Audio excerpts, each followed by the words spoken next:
Gloire à Jésus. Je vous salue frères et sœurs en Christ. Soyez bénis au nom de Jésus. Pour le message d'aujourd'hui, nous allons prendre notre Bible. Je dis bien, prends ta Bible. Je n'ai pas dit de prendre un portable. Nous en parlerons. Prends ta Bible dans le livre Timothée. 2 Timothée, chapitre 1, verset 15.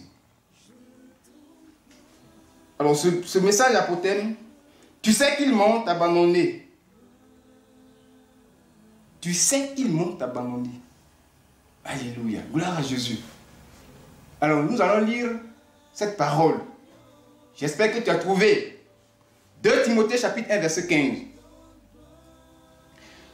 Tu sais que tous ceux qui sont en Asie m'ont abandonné, entre autres Phygène et Hermogène. Je reprends la parole de Dieu. Tu sais que tous ceux qui sont en Asie m'ont abandonné. On peut s'arrêter là. Gloire soit rendue à Jésus.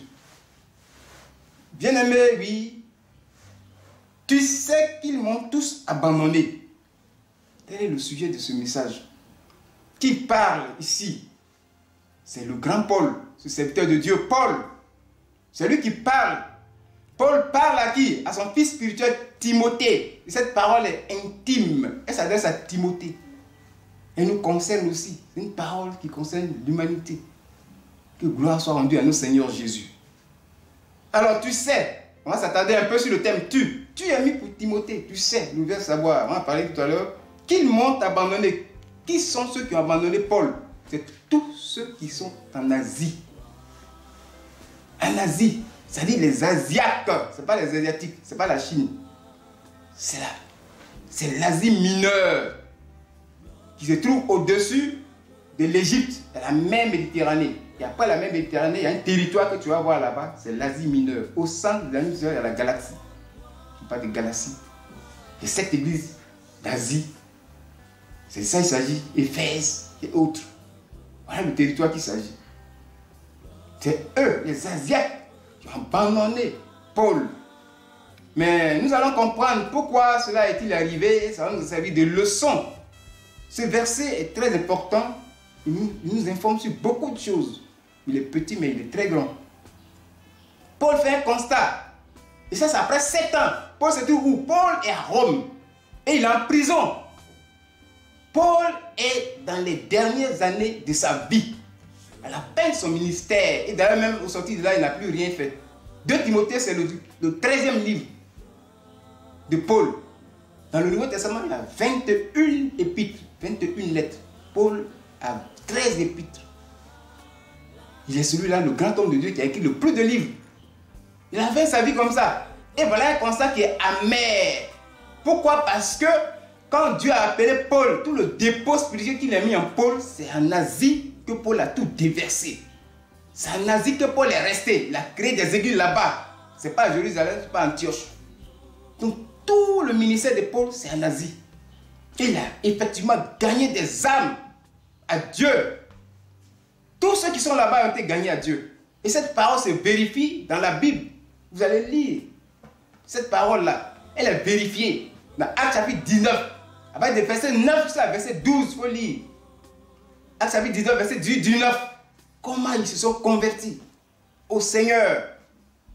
Il a gagné toute cette contrée-là, ce grand territoire des Asiatiques. La Bible dit, quand on vous dit, il y a quelque chose que vous allez comprendre. On dit souvent que des linges ou des mouchoirs de Paul. Mais c'est ça qu'il s'agit. Chapitre 19, verset 9. Paul est descendu là-bas, rempli de l'onction de Dieu. C'est là il a tout déversé. Il arrive chez les Juifs à la synagogue, on dit on ne te reçoit pas ici. Nous sommes de Moïse. La Bible dit qu'il est dans une école. Il a créé celui de prière dans une école. Ça a duré 2 ans. Paul est resté là-bas. Il a gagné toute l'Asie. Les gens sont venus. La puissance de Dieu s'est manifestée. Et la Bible va dire même à 19, verset 11 que Dieu faisait des miracles extraordinaires par les mains de Paul. Miracles extraordinaires encore. C'est-à-dire, les disciples là, ils s'en prennent les linges et ils s'en prennent les mouchoirs. Il ne s'est pas mouché dedans. Et touchent le corps de Paul et ils les appliquent sur les malades. La Bible dit que les maladies sont guéries. Les malades sont guéris de leur maladie. Et les esprits malins sortaient des corps. Délivrance sur délivrance, puissance sur puissance. Paul s'établit à Éphèse. Il a fait 2 ans là-bas. Gagner des âmes. Mais lisez Actes 19, verset À partir du verset 24, vous allez voir. Verset 22, 23, Paul est satisfait. Il dit, bon, mes disciples, venez, moi je vais partir. Je vais continuer à la Macédoine, c'est-à-dire au nord, vers le nord-est de l'Asie mineure, et puis à l'Achaïe, à l'ouest, et puis je retourne à Jérusalem. Voilà, Paul a planifié ce programme. Il était satisfait de son travail. Mais qu'est-ce qui va se passer dans la vie d'Éphèse? Paul raconte cette histoire 7 ans après. Il vous dit qu'il est à Rome, hein, il est en prison. C'est amer, le résultat est négatif. Qu'est-ce qui a fait ça? Le comportement des enfants de Dieu dans la maison de Dieu. C'est là que nous allons arriver, mais il faut d'abord faire la genèse de l'affaire. Au verset 24, acte 19, verset 24, un certain Démétrius va se lever. C'est un industriel. On dit que lui, c'est un orfèvre. Son emploi, son travail, il fabrique en argent des tentes, ce que la Bible a dit. Et puis, il fabrique des tentes de Diane dans toute la région. Et lui et ses collègues aussi, il y a d'autres gens de métiers là-bas, les industries. 2 ans après, il a convoqué lui-même ses ouvriers. Il a convoqué les gens de son métier. On dit métier. Retenez ça, métier, activité de travail. C'est un danger. C'est bon, mais faites attention. Il a convoqué, il dit, voilà. Moi, je vais jeter les clés sur le paillasson. Hein. Vous voulez quoi? Vous choisissez Jésus. L'industrie est le bien-être pour nous. Ce n'est pas Jésus, ce n'est pas Paul. Qu'est-ce que vous voulez? Les patrons sont là. Tous les patrons des industries. Mais vous dépendez d'eux. Le peuple s'est levé. Ils ont dit, oh, mais voilà, oui. Il a mis la colère dans le peuple. Le peuple s'est révolté contre Paul. Quand il a vu ça, il dit, bon, allons même au théâtre. Là où Paul s'arrête pour convertir les gens en Christ. Le monde, la ville est en effervescence contre Paul. Paul était dans la ville. Qu'est-ce qui se passe? Ils sont allés directement prendre 2 fidèles de Paul, même 2 disciples de Paul pour les amener là-bas. Le monde s'est rempli, tous les fidèles sont là. Ça crie contre Paul. Paul dit, je vais aller là-bas. Il y a 2 autres fidèles qui disent, fais attention, tu vas là-bas, ils vont te tuer. Hein?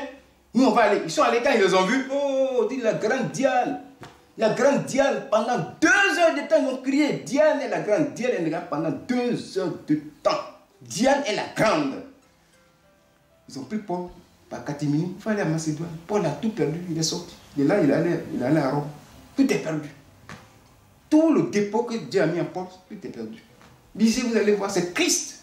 Triste. Ils ont choisi l'industrie. Ils ont choisi leur activité. Ils ont renié. Ils ont choisi d'être fidèles à leur métier et renier Jésus.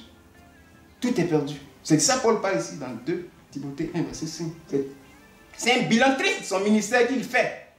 Vous voyez le comportement de nous, les enfants de Dieu, dans la maison de Dieu. Qu'est-ce qui s'est passé? Ils ont abandonné Paul. N'abandonnons pas Jésus pour quelque raison que ce soit. Tu sais, ils m'ont tous abandonné. Timothée est témoin. Les gens qu'il a cités ici sont témoins. Il y a 2 témoins déjà. Même Luc est témoin. C'est Luc qui a écrit tout acte des apôtres. Tout ce que Paul a fait, Luc était là. Même à Rome, Luc est là. Donc c'est vrai. Voilà le danger. Alors quel est le comportement? Comment il faut se conduire dans la maison de Dieu pour ne pas abandonner le Seigneur Jésus? Frères et sœurs, je vais aller rapidement. 1, c'est la foi. 2, il faut la pureté. Si on veut développer ça, on ne peut pas quitter ici. Pureté. Ici, les gens sont purs. Ils sont avec 2, 3 femmes. Ici, on est purs. Même les hommes de Dieu ont des femmes. 3, la discipline. C'est très important, la discipline. Ici, on dit fermer les portails. Il faut fermer les portails. Ah, ma Bible est dans le portable. Ah bon? Et le portable est saint. On dit Sainte Bible. Portable dans la Bible, ça, c'est pas possible. Le Saint-Esprit a tout fait pour enlever les livres qui pouvaient compromettre pour garder 66 livres. On ne va pas dire Saint portable, on dit Sainte Bible. Pour avoir la Bible écrite dans ta main. Le jour que la Bible va tomber, va tomber en panne, tu vas dire quoi? Un grand homme de Dieu, il était devant le peuple, c'est tombé en panne. Lui-même, il a fait son témoignage. Après, il ne prend plus portable. Il a dit des bêtises. Il n'a pas eu des points devant Dieu. Comment on doit se comporter? 4e et dernier élément de comportement que nous devons avoir dans la maison de Dieu, il reste maintenant en dernière position l'ordre. Tu es désordonné. Il n'est pas ordonné. Même la discipline, l'ordre et la discipline même revient à nous tous. À nous tous. L'ordre et la discipline, comment Paul a commencé son œuvre? Comment il a terminé? Paul a commencé son œuvre par un tableau noir. Tableau noir. Quand tu commences par le noir, tu finis par le noir. Fais très attention. Paul, Dieu l'a choisi. Sur la route de Damas, Ananias a prié sur lui. Qu'est-ce que Paul a fait? Paul est allé en Arabie. Qu'est-ce que l'Arabie a à voir avec Jésus? Prenez Galates chapitre 1, verset 17, Arabie. De l'Arabie, maintenant, il vient à Antioche. Il vient à Damas d'abord et puis il vient à Antioche. Lisez Actes chapitre 13. Il est venu à Antioche, vous allez voir. Galates chapitre 1, verset 17. Il fait quoi en Arabie? Il vient maintenant à Antioche. Antioche, il est là, il a bien suivi. Il a attendu le Saint-Esprit d'abord. C'était hommes de Dieu. Dieu ne leur a rien dit, ça va créer des églises. Qui t'a dit d'aller créer des églises? Saint-Esprit t'a parlé d'indiscipline. Puis quand il s'en va aussi, il prend les fidèles de leur guide spirituel. Moi, je ne dis pas père spirituel. Je vous une parenthèse sur cette histoire de père spirituel. La Bible dit dans le livre de Matthieu, maudit soit celui qui va s'attribuer le titre de père. Maudit soit celui qui va s'attribuer le titre de directeur. Il n'y a qu'un seul directeur, il n'y a qu'un seul père. Pourquoi les hommes de Dieu sont la père? Tu n'as pas de père, tu n'as pas de repère. Qu'est-ce qu'il dit la Bible même? Je ferme la parenthèse. Paul est allé ouvrir les églises. Voilà l'œuvre de Paul. Il a commencé par le noir, il a terminé par le noir. Soyons disciplinés. Ayons la foi en Dieu. Rien ne peut nous séparer de Dieu. Il ne faut pas abandonner les dieux. Il ne faut pas abandonner Jésus pour une cause. Il n'y a aucune cause sur la terre qui peut te séparer de Jésus. Il n'y a aucun motif par lequel tu vas abandonner Jésus. Il n'y en a pas. Prenons une femme et son mari. Une femme et son travail et son métier. Une femme et ses parents. Qui il faut choisir? On met Jésus là-bas. Qui tu dois choisir? Il faut laisser ton père pour choisir Jésus. Il faut laisser ton mari pour choisir Jésus. Il faut laisser, bien aimé, oui, ta famille pour choisir Jésus. C'est ce qu'il faut faire. Il ne faut pas donner des conseils à quelqu'un quand il s'agit de choisir Jésus. Il n'y a rien de valeur plus que Jésus. Vraiment, j'ai beaucoup de choses à vous dire. Mais voilà ce que j'ai à vous dire. Les disciples de Paul l'ont laissé. Mais ce n'est pas l'esprit humain. Ils n'étaient pas possédés. Comme les disciples de Jésus n'étaient pas possédés. C'est l'esprit humain. Faites attention à l'esprit humain. L'esprit humain est traditionnel. L'esprit humain est traditionnel. L'esprit humain est dans les liens. L'esprit humain travaille à la sorcellerie.